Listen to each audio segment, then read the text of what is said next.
Selamat siang anak-anak, Namo Buddhaya. Nama budaya, Bu. Nama budaya, Bu. Ya, pada siang hari ini sebelum belajar, ya terlebih dahulu kita membacakan nama Kargata dan dilanjutkan Dudu Hening. Ya, Ibu akan tunjuk Jeki Rosana. Silakan. Marilah kita membacakan Parita Namaskara Gata. Arahang sama sambuddho bhagawa buddhang bhagawantang abhiwadeni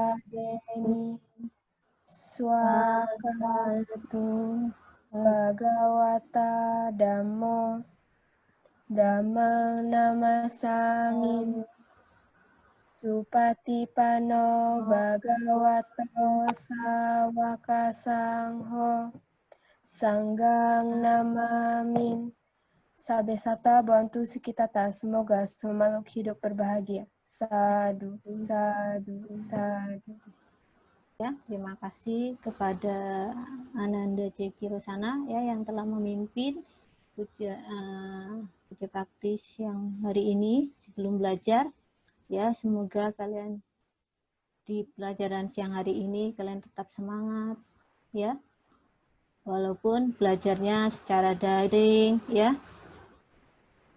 Terus jarak jauh, tidak berkumpul dengan teman-teman ya. Semoga kalian selalu memancarkan cinta kasih, yaitu meta ya. Sebenarnya belajar agama itu kalau kita ya, itu mudah ya. Belajar agama itu sebenarnya mudah ya. Karena harus diniati dengan tekad ya, dengan tekad ya. Itu dengan yang berikutnya ya, Ibu akan mengecek kehadiran kalian ya. Ida Ayu ada ya? Hadir, Bu. Jeki Rosana Hadir, Bu. ya. Hana Hadir, Bu. Canda Hadir, Bu. ya. Vika Hadir, Bu. ya, hadir semua ya hari ini ya, pada siang hari ini. Nah, yang selanjutnya Ibu akan sampaikan yaitu ya, mereview materi yang kemarin, yaitu tentang sila ya, tentang sila apersepsi ya, dengan melihat beberapa banyak kejadian tindak kekerasan atau yang melanggar sila dalam agama Buddha ya, itu ya banyak ya, dengan melihat ya kejadian tindak kekerasan. Mengapa sila sebagai pelindung dunia di sini? Mengapa anak-anak? Mengapa sila sebagai pelindung dunia? Coba Ceki. Sila sebagai pelindung dunia karena sila dalam sila itu terdapat tiga itu yang pertama itu pikiran, ucapan, habis itu sama mata pencarian. Jadi sila itu sebagai pelindung dunia itu kan sebagai ajaran Sang Buddha.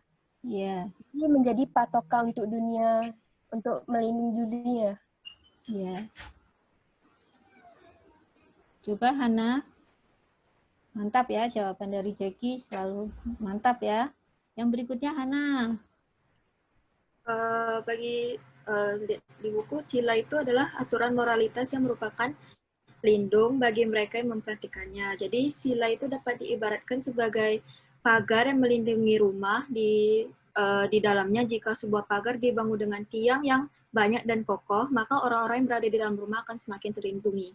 Jadi semakin banyak sila yang dipraktikkan, maka semakin memberikan kenyamanan karena terlindungi oleh pihak sila tersebut, praktik sila tersebut. Ya, mantap ya jawabannya ya. Coba Canda. Menurut saya sila sebagai pelindung dunia, menurut saya itu artinya apabila semua makhluk di dunia ini mengikuti sila yang ada seperti melindungi ucapan, pikiran, dan perbuatannya, maka dunia akan menjadi lebih baik. Jadi menurut saya mengapa sila disebut sebagai pelindung dunia adalah karena itu Bu, alasannya. Iya, mantap ya. Jawabannya mantap. Vika, coba Vika.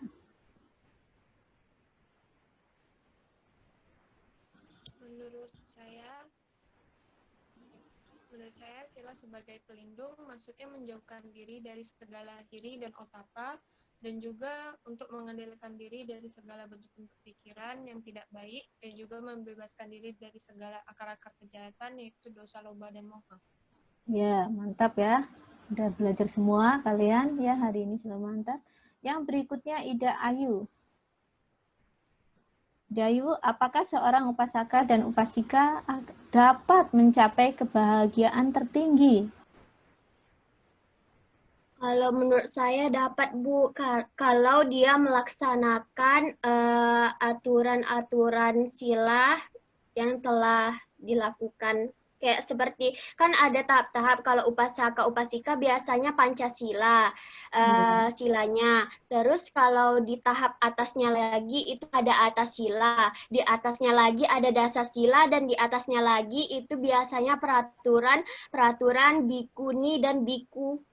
Ya, gitu. Iya, betul. Ya, mantap. Ada yang bisa menambahin lagi? Silakan. Jiki, tambahin lagi. Sudah? Apa Silakan. yang disampaikan udah bagus, Bu. Ya, Soalnya semua makhluk hidup itu bisa mencapai kebahagiaan tertinggi. ya, mantap. Melaksanakan sila. Ya. Ya. Jadi semuanya sudah mencapai ya kebahagiaan tertinggi ya semuanya ya. Mengapa sila sebagai pelindung dunia di sini ya? Itu yang ada yang melalui ucapan. Dasar kita adalah dari ucapan kita, perbuatan kita, mata pencaharian ya. Tapi ada juga yang disorot dari ya ini kalau disorot dari sila ya. Kalau disorot dari itu ada dua, hiri dan otapa ya. Itu juga berkaitan juga ya. Terus yang tadi upasaka upasika ya, terus sampai para biku bikuni ya telah melaksanakan sila ya. Mengapa seorang upasaka upasika dalam mencapai nibbana kok lambat daripada seorang biku? Coba Hana. Coba Hana bisa? Menurut saya karena pakai bahasa sendiri gak apa-apa ya, Bu? Iya, tak apa-apa. Menurut saya karena biku itu lebih dalam bahasanya lebih menjalankan sila lebih banyak dari yang tadi Ida bilang apa ada aturan atas sila dan dasar sila yang merupakan sila untuk biku. Jadi biku itu menjalankan sila umumnya lebih banyak daripada upasaka dan upasika pada sehari-harinya. Oh iya, mantap ya. Jadi kalian sudah belajar semua, sudah hebat-hebat ya. Yang berikutnya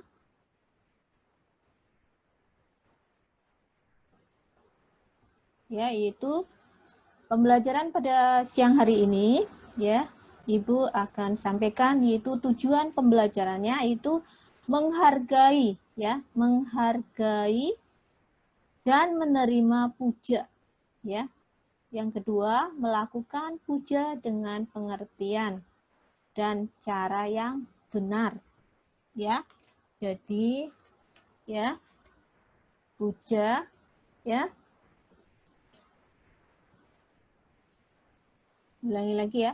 Tujuan pembelajaran ya, yang pertama itu menghargai dan menerima puja. Ya. Yang kedua, melakukan puja dengan pengertian dan cara yang benar. Yang ketiga, membandingkan makna puja sebelum, saat, dan setelah masa Buddha ya. Yang berikutnya menyampaikan nih lingkup penilaian, yaitu yang Ibu akan nilai itu dari sikap kalian ya. Sikap itu ada dua, sikap spiritual dan sikap apa nak? Sikap sosial ya. Yang berikutnya pengetahuan ya dan keterampilan dengan teknik penilaian, pengamatan, tertulis, lisan, unjuk rasa kerja dan produk ya. Yang berikutnya, amatilah gambar di bawah ini. Apa yang dilakukan mereka, anak-anak? Apa, anak-anak? Yang dilakukan pada gambar pertama. Coba Idayu. Gambar pertama.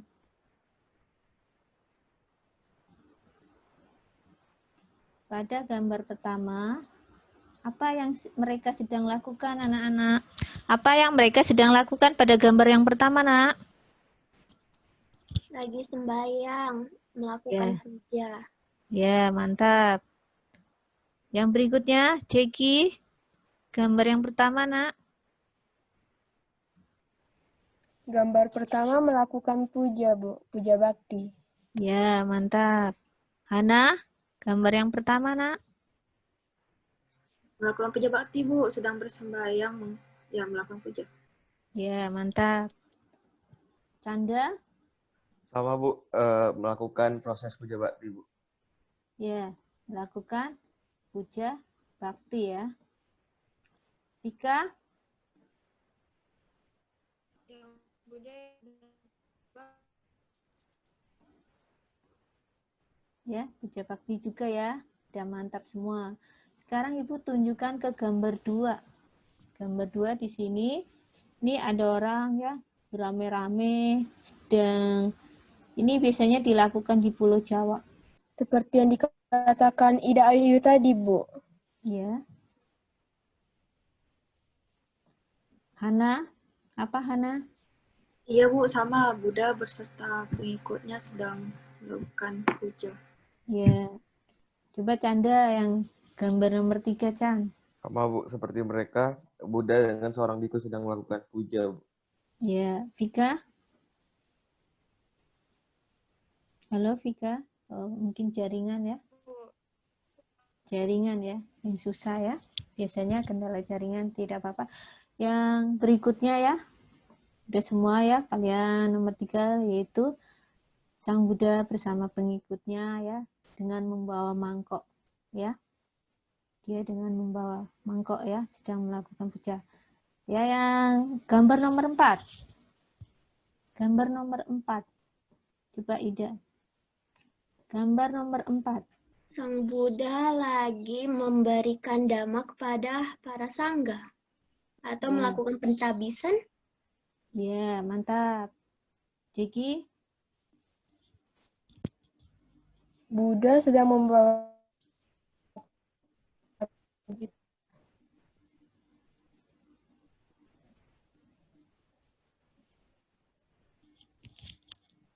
Ya.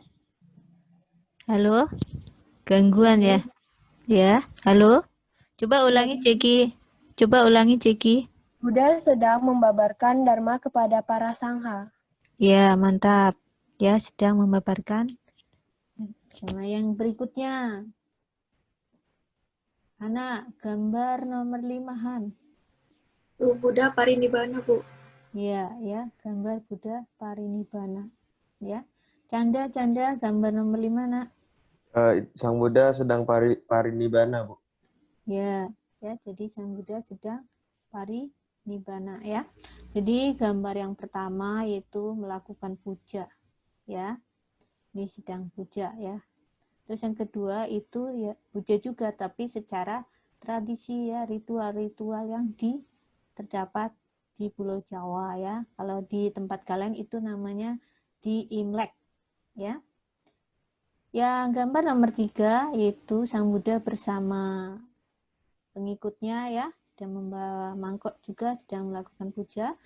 Yang gambar nomor 4 yaitu Sang Buddha sedang memberikan dhamma ya kepada para pengikutnya ya. Banyak sekali ya. Coba Canda, apa Chan? Gambar 2 dan Maaf Bu, yang gambar kedua saya nggak tahu Bu. tak kelihatan ya? Kurang paham. Kelihatan, Bu. Cuman nggak ngerti. Ya. Mungkin Gambar yang nomor 2 itu ya biasanya diadakan di acara biasa satu suro ya atau doa leluhur. Terus yang gambar nomor 3 apa ini nak? Gambar nomor 3?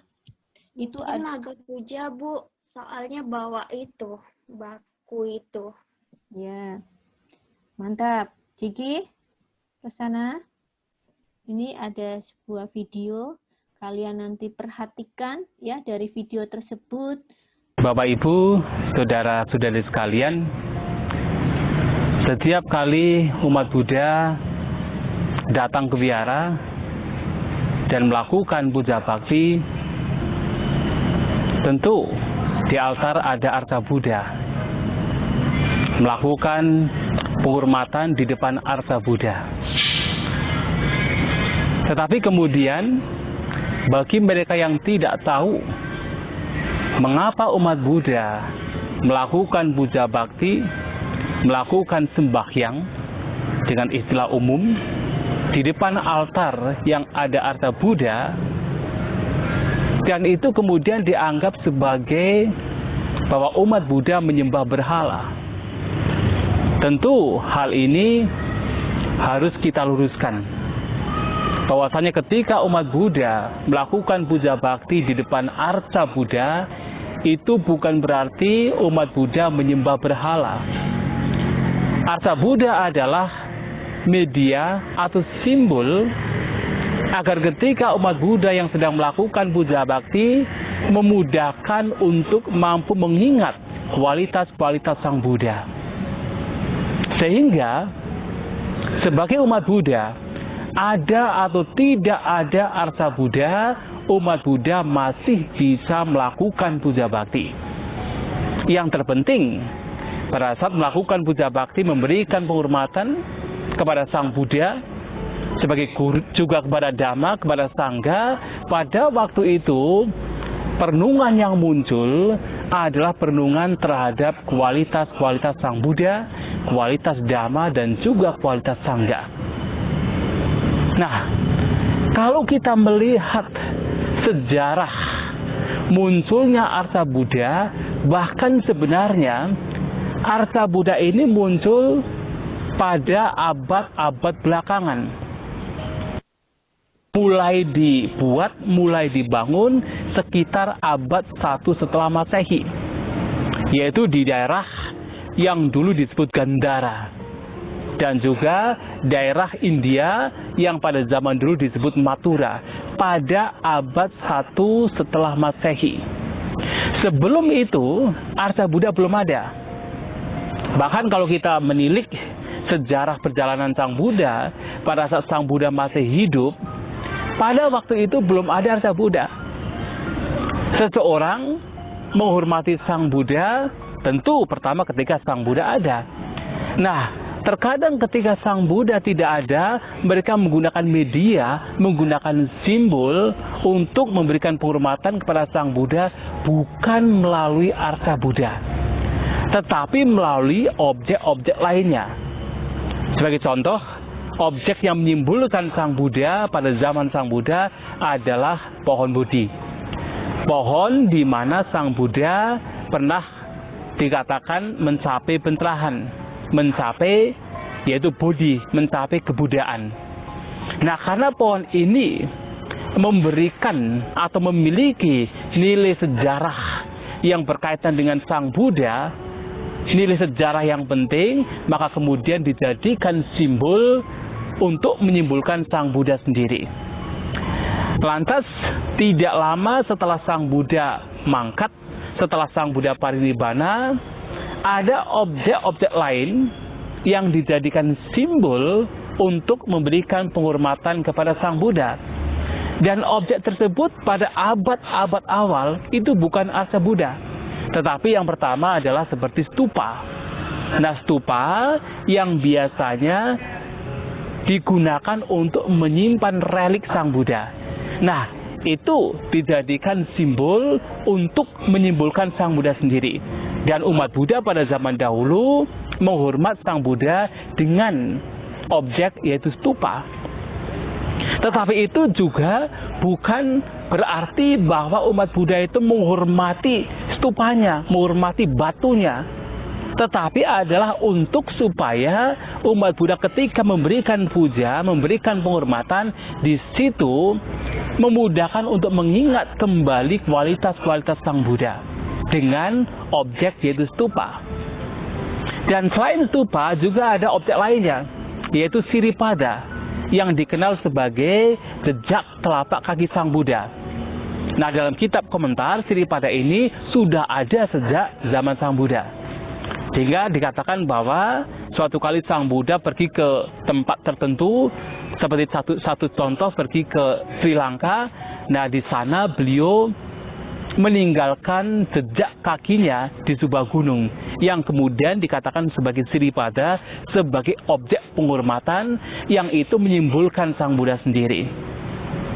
Nah, kemudian juga abad belakangan sekitar 300 tahun setelah Sang Buddha Parinibbana, ada juga objek lain yang populer yang dijadikan sebagai penghormatan menyimbolkan Sang Buddha sendiri, yaitu adalah objek asana. Asana adalah tempat duduk Sang Buddha. Nah, pada saat Sang Buddha hidup dan abad-abad awal setelah Sang Buddha Parinibbana belum ada Arsa Buddha.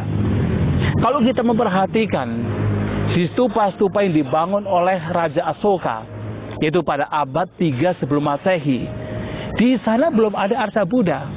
Di sana Sang Buddha disimbolkan dengan berbagai macam objek lainnya, seperti pohon bodhi, kemudian asana, dharma cakra, roda dhamma, dan juga seperti Siripada.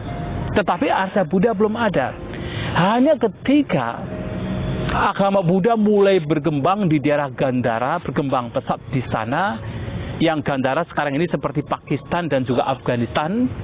Nah, kita tahu bahwa orang Gandhara yang termasuk adalah orang Yunani suka membangun, yaitu seperti arsa untuk menyembah dewa mereka. Lantas kemudian ketika agama Buddha berkembang di sana, orang-orang di sana mulai membuat arsa Buddha. Nah, itu terjadi sekitar abad ke-1 setelah Masehi. Nah, dari situlah kemudian umat Buddha mulai memberikan penghormatan kepada Sang Buddha dengan menggunakan simbol Arsa Buddha. Tetapi sebelum itu sebenarnya Arsa Buddha belum ada. Oleh sebab itu Bapak Ibu Saudara-saudari sekalian, pada saat umat Buddha puja bakti atau sembahyang, memberikan penghormatan kepada Sang Buddha, Dhamma dan Sangha melalui media seperti Arsa Buddha, stupa, Siripada, pohon bodhi dan lain sebagainya, sesungguhnya itu hanyalah simbol. Itu hanyalah media untuk supaya memudahkan umat Buddha mengingat kembali kualitas-kualitas Sang Buddha, Dhamma dan Sangha.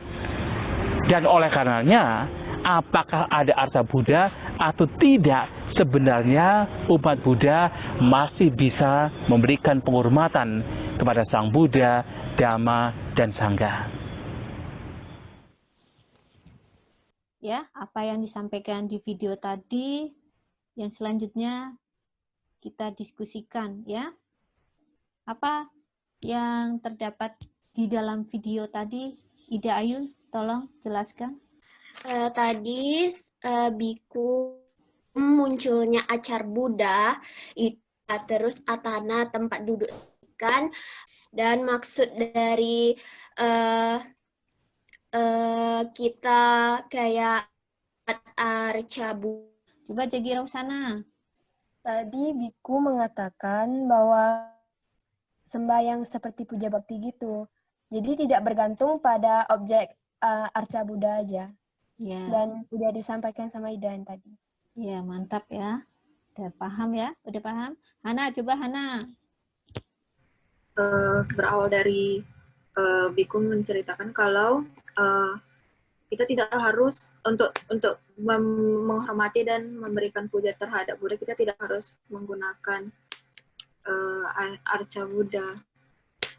Ya, mantap ya, udah paham. Nah, yang berikutnya, mengapa puja pada zaman Buddha mengenal ajaran Brahmanisme, ya, Animisme, Dinanisme, dan Taoisme?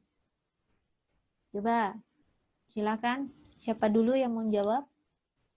Hidayu? Kalau menurut saya karena pada sebelum zaman Buddha itu masih ada kepercayaan diterima oleh manusia. Terus selain ada kepercayaan bahwa ada dewa yang berkuasa, ada juga kepercayaan terhadap roh-roh nenek moyang. Selain itu ada juga kepercayaan terhadap benda-benda yang besar, serta ada ajaran yang menekan hubungan keserasian antara manusia dengan alam. Ya, mantap ya. Ada lagi? Tambahin Hidayu? Enggak? Yang nomor 2, apakah puja zaman Buddha Brahmanisme itu benar dengan ajaran Buddha? Siapa silakan, Hidayu? Menurut Ida salah, karena puja Brahmanisme itu dilakukan dengan cara mengorbankan hewan, bahkan hal tersebut bertentangan dengan ajaran Sang Buddha, di mana Sang Buddha mengajarkan bahwa kita harus mengembangkan metta, yaitu cinta kasih, karena kasih sayang, dan mudita batin seimbang. Selain itu, kan dia caranya aja udah salah dengan mengorbankan yang dianjurkan bahwa membunuh makhluk hidup. Selain itu, Sang Buddha juga mengajarkan bahwa kita harus menerapkan ehipasiko, yaitu datang, lihat, dan buktikan. Jadi kita tidak boleh langsung mempercayai mitos-mitos yang kita dengar atau hal-hal baru yang dari orang lain tanpa kita lihat sendiri dan sendiri. Ya, mantap. Ya, jadi jawabannya udah bagus, sangat luar biasa ya jawabannya ya. Ada yang mau menambahin? Silakan. Kalau tidak, Ibu akan lanjut soal berikutnya. Apa tujuan puja yang akan dicapai pada masa Prabuddha? Apa tujuan puja yang akan dicapai pada masa Prabuddha? Tujuannya apa, Nak?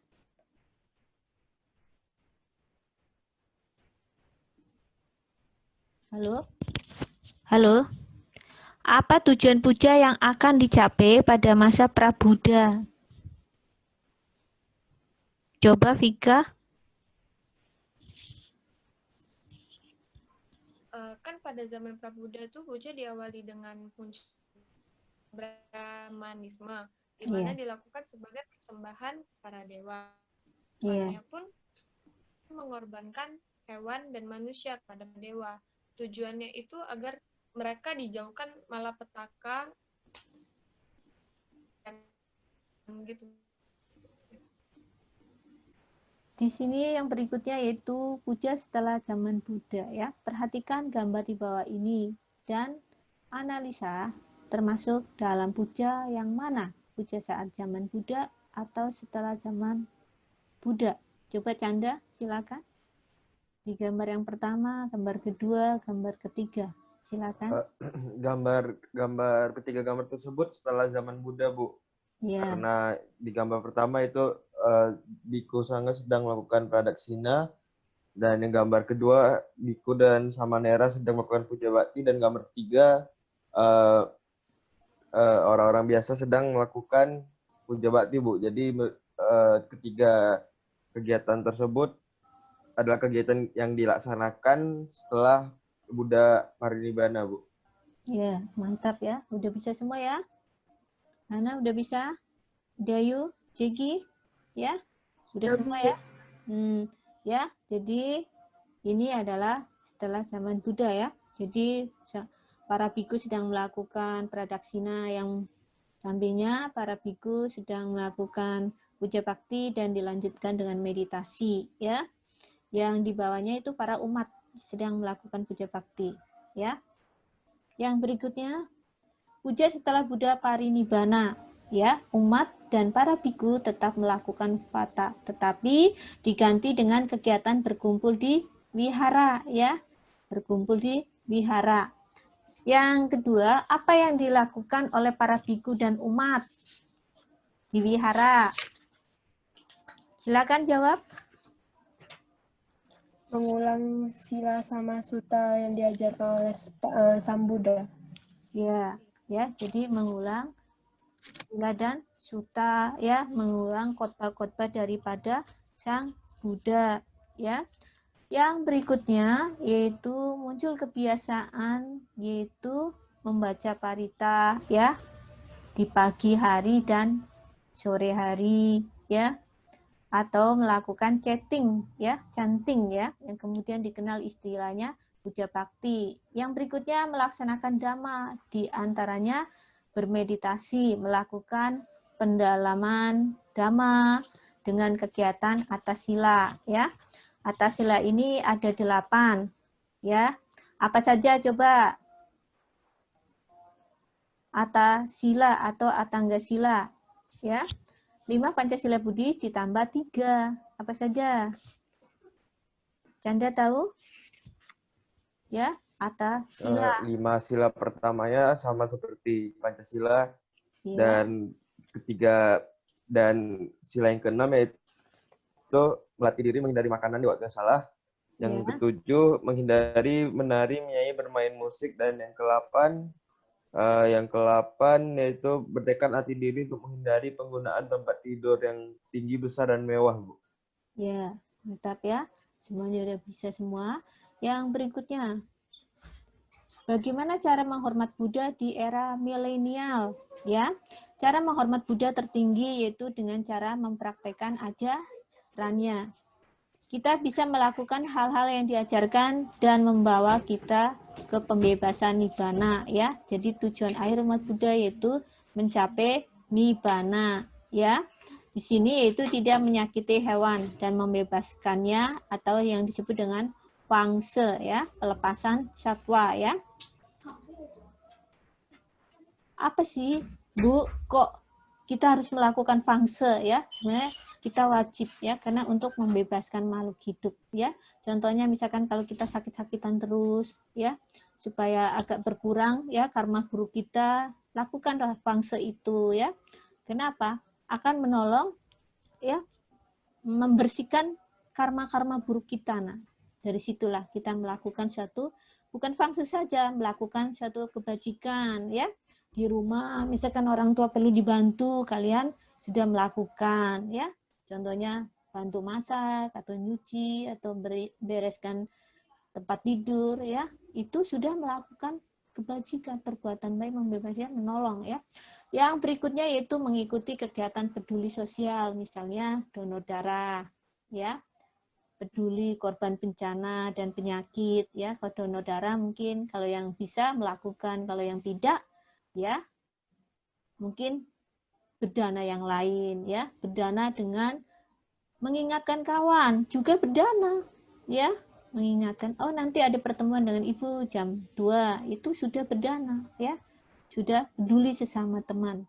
Yang berikutnya yaitu mengikuti kegiatan sosial dengan keagamaan, ya, mungkin di wihara ada kegiatan bakti sosial, ya, kita bantu-bantu, ya, melatih untuk kita terjun di masyarakat. Nanti kalau udah menjadi keluarga, kepala keluarga, ya, atau ya berkecimpung di dalam masyarakat, ya, aktivisnya, ya. Yang berikutnya menjalankan Pancasila Buddhis dan mengembangkan Pancadhamma, ya, sebagai umat Buddha, ya, kita mengembangkan Pancasila Buddhis, ya, Pancadhamma itu sangat berkaitan, ya, dengan, ya, dalam kehidupan sehari-hari. Yang berikutnya menghindari pergaulan bebas dan penyalahgunaan narkoba, ya. Itu, ya. Yang berikutnya kesimpulan, ya. Kesimpulannya coba sekarang sebelum Ibu, ya, simpulkan dari kalian. Kesimpulan yaitu puja zaman sebelum Buddha, saat dan setelah Buddha. Coba silakan yang mau menyimpulkan. Coba Idayu, simpulkan, nak.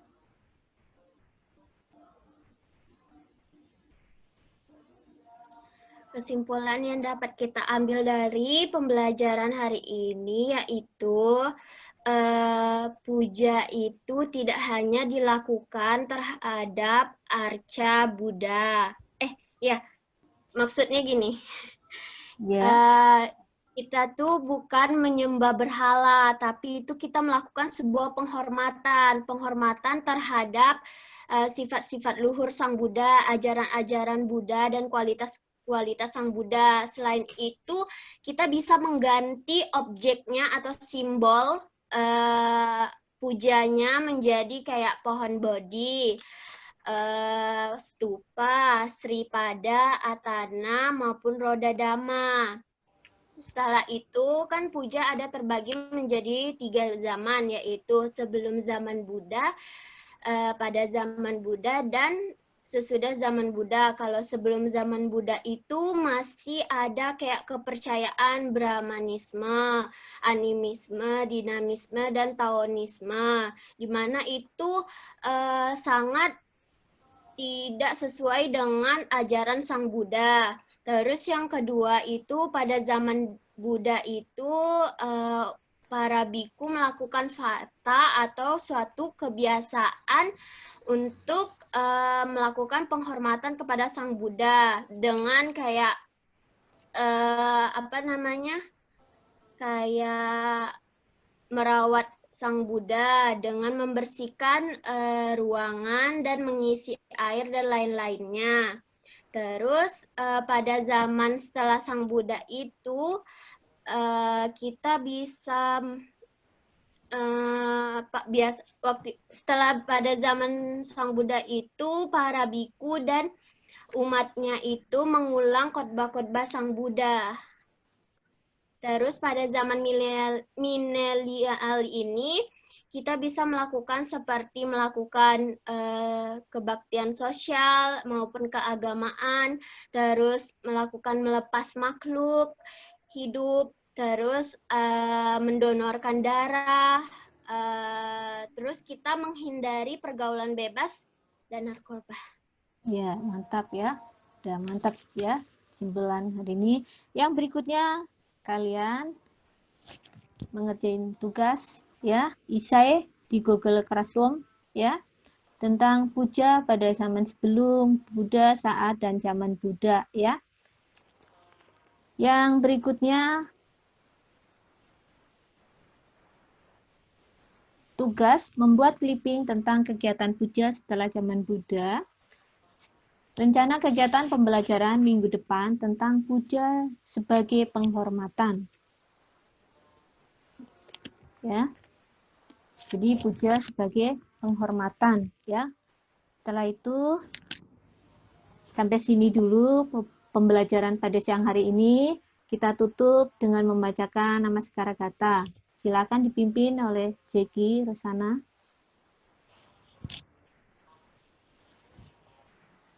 Setelah kita melakukan pembelajaran pada siang hari ini, kita membacakan Namaskara Gata. Arahang sama sambuddho Buddhang Bhagawantang Abhiwademi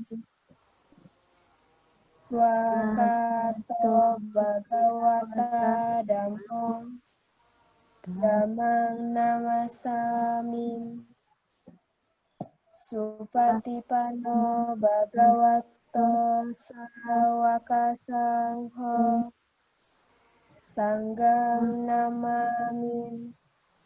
Sabesata bantu sukitata. Semoga semua makhluk hidup berbahagia. Sadu, sadu, sadu. Terima kasih kepada Jeki yang telah memimpin puja bakti penutup pelajaran pada siang hari ini. Dan terima kasih anak-anak semua ya. Semoga kalian selalu sehat. Mohon maaf ya dari Ibu. Akhir kata Namo Buddhaya. Namo Buddhaya. Ya, silakan kembali ke tempat. Maaf ya, Ibu agak lama ya.